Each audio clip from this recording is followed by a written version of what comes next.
खुशामदीद दोस्तों। उम्मीद है आप सब लोग खैर खैरियत से होंगे। पिछले वीडियो में हमने ये डिस्कस किया था कि हमारे पास एक 1-2 सेटअप बन रहा है और उसका जो इंटरनल स्ट्रक्चर था ये स्मॉल वेव डिग्री पे मैंने आपको लेबल करके दिखाया था। मैंने आपको ये भी बताया था कि ये रेजिस्टेंस एरिया होगा और इस एरिया में मैं पर्सनल ट्रेड ले रहा हूँ। 3124 पे एक मेरी फर्स्ट एंट्री होगी और 3143 पे दूसरी एंट्री होगी। लिमिट ऑर्डर था जिसमें से एक यस हुआ है और ये वाला ऑर्डर यस नहीं हुआ, रह गया है। खैर, इस पे हम बाद में आते हैं। फिलहाल आपको मैं अपडेट कर दूं कि अब क्योंकि कल वीडियो नहीं बनाई है तो जो मौजूदा वेव स्ट्रक्चर है उसमें हमारे पास एलियट वेव थ्योरी के तहत क्या क्या पॉसिबिलिटीज है। एक तो पिछले वेव काउंट में ये तब्दीली हुई है कि वेव 2 हमने यहाँ ख़त्म की थी, ये यहाँ के बजाय अब यहाँ फिनिश हुई है इस जगह पर, और इसको हमने ABC किया था। ये ABC ही रहेगा लेकिन ये जो टोटल मूव बनेगी वो WXY बनेगी। WXY यानी ये W, ये X और ये Y। ठीक है जी, ये Y जो है ये हमारी वेव 2 को फिनिश करेगा और इसके बाद मैंने आपको बताया था इनवैलिडेशन पॉइंट्स दिए थे मैंने आपको दो। सबसे पहले मैंने आपको बताया था कि ये चूंकि 100+ पॉइंट्स की मूव है तो हम इसको फर्स्ट इम्पल्स ले रहे हैं एज ए वेव 1 और इसको हम ले रहे थे एज ए वेव 2 और फिर हमने वेव 3 में नीचे जाना था जिसके लिए मैंने आपको ये टारगेट एरिया दिया था 1.618 या 1.382 जो हमारी गोल्डन रेशियोज हैं। अब उसकी वैलिडेशन मैंने आपको बताई थी कि जैसे ही प्राइस प्रीवियस लो क्रॉस करेगी यानी 3053 या 3054 तो हमारा ये वेव काउंट वैलिडेट हो जाएगा, यानी हमारा वेव काउंट ठीक है और मार्केट भी उसी डायरेक्शन में मूव कर रही है जैसे हमने उसको लेबल किया था या जो हमारा एनालिसिस कहता था। अब करंट सिनेरियो ये है कि हमारे पास चूंकि वेव काउंट कंप्लीट नहीं है, वेव्स कम है हमारे पास, तो हम उसी के मुताबिक थोड़ा सा इसमें तब्दीली लाने की कोशिश करेंगे। कोई चीज़ चेंज नहीं है, सिर्फ इसी वेव काउंट को एक और तरीके से देखा जाएगा। चूंकि आप जब जो लोग मेरी पुरानी वीडियोस देख रहे हैं मैंने उनको बताया था कि हम एक डायगोनल वेव काउंट को फॉलो कर रहे हैं जो सारा का सारा 3 वेव स्ट्रक्चर पे चल रहा है। यहाँ पर भी अभी चूंकि हमारे पास नेक्स्ट वेव्स नहीं आई हैं और हमारे पास सिर्फ ये 3 वेव्स आई हैं, इनको हम ABC भी काउंट कर सकते हैं। इस तरह से इसको लेबल करेंगे कि ये होगी वेव A, ये होगी वेव B और ये होगी वेव C।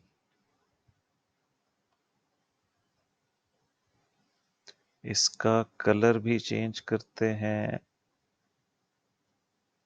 और इसकी डिग्री भी।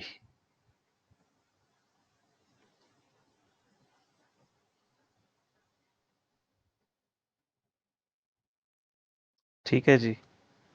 अब जो इंटरनल्स वेव काउंट है चूंकि ये कंप्लीट हो चुका है उसकी ज़रूरत नहीं है, उसको मैं रिमूव कर रहा हूँ, सिर्फ आपको समझाने के लिए बताया गया है। चार्ट थोड़ा सा क्लियर हो जाएगा और जो कन्फ्यूजन है वो ख़त्म हो जाएगी। तो अब आप इसको इस तरह से समझिए कि मिनिमम रिक्वायरमेंट इस मूव की कंप्लीट हो चुकी है। एबीसी स्ट्रक्चर में मैं आपको कई दफ़ा बता चुका हूं कि जो लेंथ ऑफ वेव ए होती है उतनी ही लेंथ ऑफ वेव सी होती है मिनिमम। ये मिनिमम रिक्वायरमेंट है। इसको हम कहते हैं 1:1 रेशो, यानी length of wave A is equal to length of wave C. ठीक है, ये मिनिमम रिक्वायरमेंट है।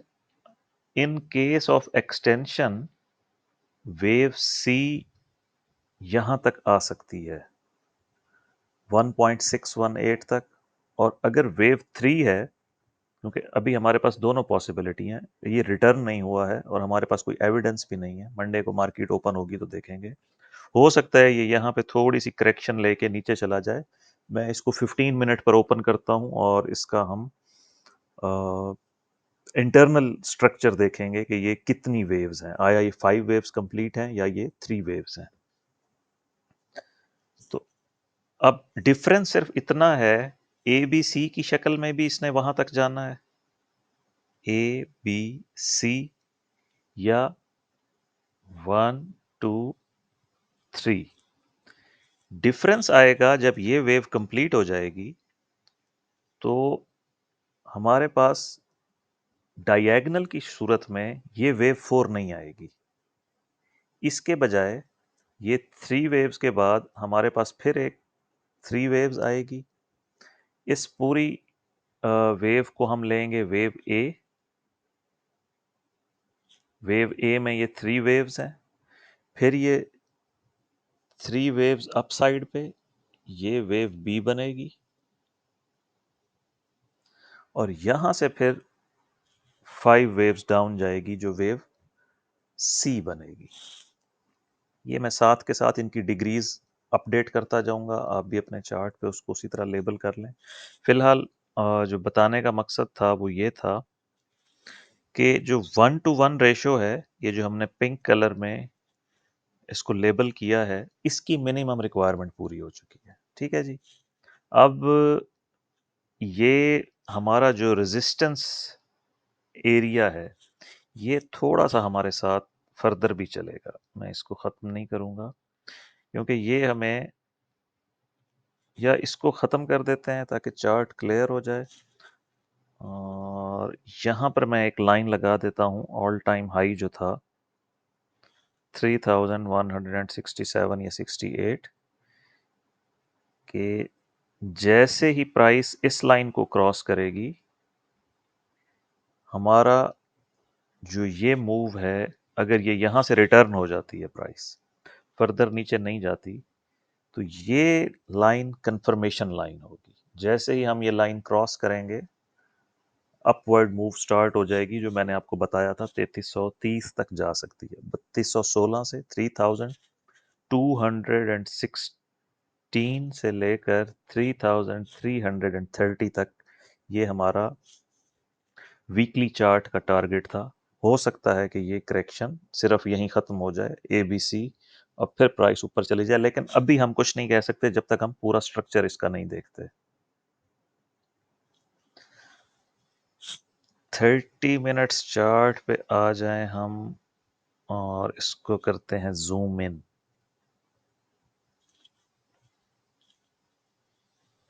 अब आप ये देखें कि हमारे पास, पहले इसको लेबल कर लेते हैं, नहीं टारगेट चेक करते हैं ना, कहाँ तक वेव 3, ये वेव 1 हो गई,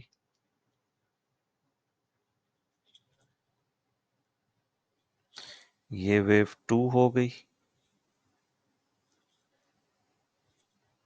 और ये सारे का सारा वेव 3 है। इसने 200% किया है, वेव 3 एक्सटेंडेड है, और प्राइस ऊपर उठ रही है, 1 2 3, ए बी सी। अच्छा, ये 3 वेव्स हैं जी सो फॉर। हम इसको 5 गिन सकते हैं, लेकिन फिब एक्सटेंशन लेवल के जो पिवट्स हैं उनके मुताबिक ये 3 वेव बन रही है। तो हम इसको लेंगे वेव 1, वेव 2, ये सारा वेव 3, ये वेव 4, और फिर ये वेव 5, बेसिकली वेव 3 को कंप्लीट करेगा।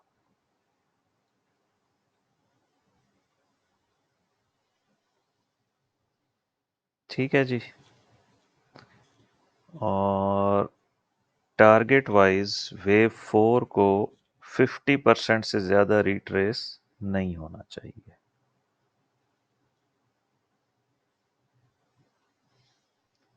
तो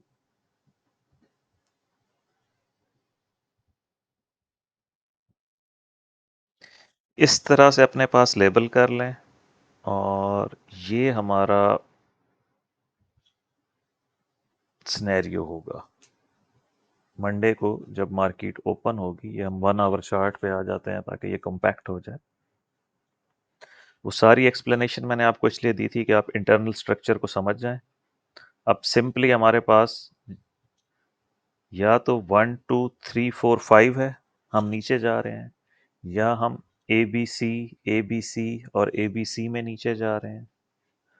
ऊपर जाने के लिए हमें सबसे पहले ये क्रॉस करना है 3137, और कंफर्मेशन है हमारी 3168। यानी सिंपली आप यहाँ पे अपने चार्ट्स पे लिख लें, जैसे ही प्राइस 3168 क्रॉस करेगी, हमारा डायरेक्ट सेल ऑफ या डीप करेक्शन ऑफ वेव 4 जो है, ये वाली जो ग्रीन कलर वाली वेव 3 है, और हम वेव 4 में नीचे जा रहे थे, वो डिले हो जाएगी। ये 3 वाली ऊपर रीसेट हो जाएगी। टारगेट आपको बता दिया है। और वरना जो दो सिनेरियो मैंने आपको बताए हैं, वो दोनों ही नीचे की तरफ जा रहे हैं। एक में ए बी सी नीचे जा रहा है, फिर ए बी सी, फिर नीचे, जिस तरह हम ऊपर आए हैं। इसी तरह जो दूसरा है वो सिंपल क्लियर इम्पल्स है। ये 100+ पॉइंट्स की इम्पल्स है, ये भी तकरीबन 100 पॉइंट्स प्लस इम्पल्स है। तो इसका लेकिन टारगेट पूरा नहीं हुआ। अगर ये यहाँ तक आएगी तो हम वेव 3 को कंसीडर करेंगे। अगर ये यहीं से रिवर्स हो जाता है तो फिर हम ए बी सी ट्रैक करेंगे, और ये इनवैलिडेशन होगी डाउन साइड पे जाने की। इन द मीन वाइल मैं आपको इसका डेली इस तरह से बनेगी, जिस तरह से हम अपसाइड पर आए हैं, ए बी सी में ऊपर गए हैं, और फिर सी की 5 वेव्स थी। इसी तरह नीचे भी हम ए बी सी में ही नीचे आएंगे। और ये हमारा जो है ओनाडा वाला चार्ट, जिस पे हम अपना वीकली लेबल किया था हमने, इसमें भी शायद हमारा टारगेट हमें फिर से एडजस्ट करना पड़ेगा। ऑल टाइम हाई बना है इस जगह पर। तो अब हमारा वेव 4 का जो टारगेट है वो मिनिमम 2774 है, आइडियली 2555, और मैक्सिमम 2390 है। और अगर बहुत ज़्यादा तबाही मच जाए, क्योंकि हम ये डायगोनल ट्रैक कर रहे हैं, तो डायगोनल में वेव 4 ओवरलैप करती है वेव 1 के साथ। हम इसमें अगर 61.8 ऐड कर दें तो मेरा ख्याल है हम ओवरलैप कर जाएंगे जी। नहीं, फिर भी ओवरलैप नहीं हो रहा है। बहरहाल ये इसलिए ऐड किया है मैंने चार्ट में, पहले नहीं था, क्योंकि अभी जो ट्रम्प का टैरिफ वॉर स्टार्ट हो रहा है रेस्ट ऑफ द वर्ल्ड के साथ, उसमें अनसर्टेनिटी बहुत ज़्यादा है। तो अगर सेलिंग प्रेशर ज़्यादा आ गया तो यहाँ तक हम आ सकते हैं, लेकिन इसको टाइम लगेगा, लाइक 6 मंथ्स और 1 ईयर और 2 ईयर इसको लगेंगे यहाँ तक आते आते, जब ये करेक्शन स्टार्ट होगी 4 वाली। अभी हमने सिर्फ एज्यूम किया है कि टॉप इन प्लेस है और हम नीचे आ रहे हैं, वरना ये मैंने आपको 3319 मैंने आपको टारगेट दिया था 3330, वरना हमारा टारगेट ये है। वेव 3 ने यहाँ पे ख़त्म होना है वीकली के मुताबिक। ये इंटरनल स्ट्रक्चर है जिसमें हमने एज्यूम कर लिया है कि टॉप इन प्लेस है। जब ये मार्केट नीचे आएगी तो हमें first A wave, B wave और सी वेव चाहिए। हम वापस चलते हैं अपने चार्ट की। हाँ, यहाँ मैं आपको लाया इसलिए था कि इसको चूंकि हमने ऑलरेडी लेबल किया हुआ है, ये आप देखिए कि ये पूरा स्ट्रक्चर जो है 3 वेव स्ट्रक्चर है। यहां से लेके यहां तक 1 2 3 है, ये भी 3 वेव्स हैं, ये भी 3 वेव्स हैं, ये भी 3 वेव्स हैं। ये इंटरनल, ये जो ए वेव है इसमें भी 3 वेव्स हैं, ए बी सी। ये बी है और ये फिर सी है, इसमें भी 3 वेव्स हैं, और हमने वेव 5 में भी ए बी सी ही लिया है। तो जब करेक्शन स्टार्ट होगी तो लाजमी नहीं है, लेकिन हो सकता है कि ये भी ए बी सी की शक्ल में नीचे आए, जो बहुत कंफ्यूजिंग है डायगोनल। इसमें से लोग अक्सर धोखा खा जाते हैं, समझ नहीं आ रहा होता, क्योंकि प्राइस अपवर्ड भी करेक्टिवली मूव कर रही होती है, डाउनवर्ड भी करेक्टिवली मूव कर रही होती है। जिसने ये वीडियो समझनी है वो मेरा 22 फरवरी वाला वीडियो देख ले जाके। फिलहाल हम वापस आते हैं फॉरेक्स कॉम पे और अपने 1 आवर चार्ट पे। तो ये आप देख लें, इस वक्त ये एरिया टू वॉच है, जहां पे हमारा वेव 4 का हमने रखा हुआ है, इंटरनल वेव 4। चाहे वेव सी हो, ठीक है, चाहे वेव 3 हो। अगर ये वाली वेव 4 आई तो फिर वेव 5 भी आएगी। ये रेजिस्टेंस है, इसको अगर ब्रेक कर जाती है प्राइस तो फिर हम इसको ए बी सी लेंगे, वरना फिलहाल अगर ये 4 और 5 आ गई तो हमारा वेव 3 का कॉन्सेप्ट बरकरार रहेगा। फिर हम इसकी वेव 4 का रेजिस्टेंस एरिया डिफाइन करेंगे, और उसकी शर्त ये होगी कि वो वेव 1 की टेरिटरी में दाखिल ना हो, मतलब 3053 से बिलो ही रहे। आज की वीडियो में इतना ही। कल मैं कोशिश करूंगा कि DXY जो है, डॉलर करेंसी इंडेक्स, उसके ऊपर एक वीडियो बनाऊंगा। उस पे आपको वीकली और डेली पे ब्रीफ कर दूंगा कि वो, क्योंकि बहुत सारी करेंसीज उसके अगेंस्ट चल रही होती हैं, स्पेशली यूरो USD। तो उसमें भी आप लोगों को फॉरेक्स का भी थोड़ा सा आइडिया हो जाएगा। ठीक है दोस्तों, मिलते हैं कल की वीडियो में।